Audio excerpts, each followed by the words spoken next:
तीसरी आँख खुलने से आप पहले ही पता लगा सकते हैं कि आपकी मुलाकात किस इंसान से होने वाली है। थर्ड आई खोलें। जब जब आप यह वीडियो देखें तो कमेंट बॉक्स में जय श्री राधे, जय माता दी, ओम नमः शिवाय लिखना चाहें तो अवश्य लिखें। आपके लाइक और सब्सक्राइब हमारे लिए बहुत प्रेरणादायक होते हैं। जय श्री राधे। आप सभी ईश्वर की कृपा से स्वस्थ और उन्नति पाएं। बंधुओं, आज मैं अनुभवी आपके लिए कुछ संकेत तीसरी आँख के बारे में बताने जा रही हूँ। ये सभी बातें मेरे अनुभव और मेरे साधकों पर घटित हैं। तीसरी आँख अगर खुल जाए तो समझो आपके पूरे जीवन की लगभग आधी समस्याएं खत्म हो गई हैं। तीसरी आँख खुलने पर अनेकों संकेत मनुष्य को मिलने लगते हैं। उदाहरण, कल जो होने वाला है वह एक रात या एक महीना या एक साल पहले कभी भी सपने में दिख सकता है। सपने में देखना मतलब आपका तीसरा नेत्र जागने लगा है और ध्यान करते हुए कुछ देख लेना मतलब आपका तीसरा नेत्र पूर्णतः जागृत है। अगर आप जो ध्यान में संकट देख लेते हैं और वह आपके अपने लिए या आपके परिवार के हित में नहीं लगता तो उस संकट को आप कई उपायों से टाल भी सकते हैं या उस संकट के प्रभाव को कम भी करा जा सकता है। आप साधारण मनुष्य और अति भाग्य वाले आदमी की परख कर सकते हैं। बंधुओं, यह मैं एक पूर्ण जागृत तीसरे नेत्र इंसान के बारे में बता रही हूँ। आप किसी साधक या साधारण मनुष्य के विषय में उसके जीवन से जुड़ी अनेक घटना के बारे में बता सकते हैं। आप मनुष्य की सेहत के बारे में व उस मनुष्य के जीवन में आने वाली बीमारी व उससे छुटकारा कैसे पाया जाए, इस प्रकार के उदाहरण भी साधकों को बता सकते हैं।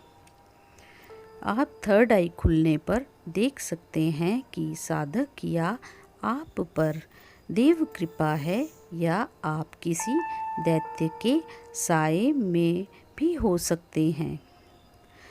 साधक को जितनी साधना होती है या गहरी साधना होती है वह उससे अपने व अन्य मनुष्य के पूर्व या पिछले जन्मों के बारे में देख सकता है। वह जान सकता है कि वो या जो उसके सामने साधक बैठा है वह कहाँ रहता है, कैसे रहता है, क्या कष्ट में है इत्यादि। वह जान सकता है कि वह कब और किस जन्म में किस शरीर को ग्रहण किए हुए था या कौन सा शरीर छोड़ चुका है या कौन सा शरीर पा भी सकता है। वह बिना प्रश्न पूछे बता सकता है कि सामने बैठा आदमी क्या पूछना चाह रहा है या वह किस कष्ट में है। वह यह भी बता सकता है कि पूर्व जन्म में उसके सामने बैठे मनुष्य का उससे क्या रिश्ता है, क्या वह उसे पसंद करता है या नापसंद। तीसरे नेत्र खुलने से साधक के जीवन में अनेकों बदलाव आने लगते हैं। वह जीवन के रिश्तों में दोस्ती और दुश्मनी, प्रेम या आदर को दूध का दूध और पानी का पानी कर सकता है। मतलब वह पूर्णतः बता सकता है कि सामने बैठा आदमी उससे कितना प्रेम करता है या दिखावा कर रहा है इत्यादि। नेत्र खुला साधक देवलोक और प्रेतलोक या पितृलोक सब देख भी सकता है और वहाँ के जीवन को महसूस भी कर सकता है।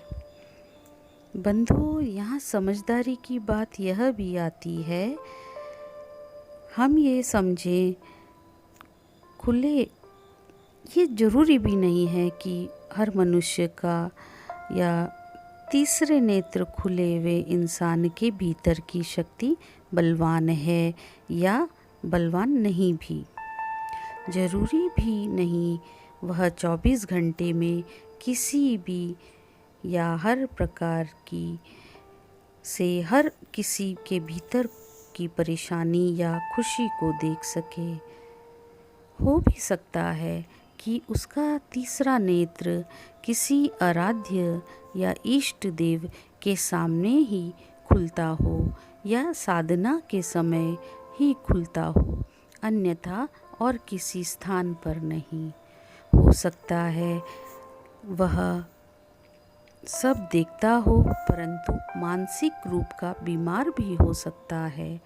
जरूरी नहीं जो वह देख रहा है वह उस दृश्य की व्याख्या करते हुए उन दृश्यों को पवित्रता से व्याख्या कर पाए या नहीं। यह भी साधक की साधना पर निर्भर होता है। ये भी हो सकता है साधक पूर्ण या पूर्णता साधक बनने के लिए पूर्व जन्म में कोई भक्त या साधक भी रहा हो। तो सारी बातें मिलाकर एक सटीक या परिभाषा नहीं दी जा सकती। तीसरा नेत्र खुले इंसान के मन पर भी अधिक निर्भर होता है कि वह मन का मलिन तो नहीं। हो सकता है वो किसी अच्छे विचार को अपने आधे ज्ञान से बुरे की व्याख्या दे दे। तो साधकों, लेखनी को विराम दे रही हूँ। वीडियो ख़त्म करने से पहले सब्सक्राइब ज़रूर करें या लाइक ज़रूर करें। अगर कहीं हमसे कोई त्रुटि हुई हो उसके लिए हम क्षमा मांगते हैं। जब आप यह वीडियो देखें तो कमेंट बॉक्स में जय श्री राधे, जय माता दी, ओम नमः शिवाय कुछ लिखना चाहें तो ज़रूर लिखें। आपका लाइक और सब्सक्राइब हमारे लिए बहुत प्रेरणादायक हो सकता है। जय श्री राधे।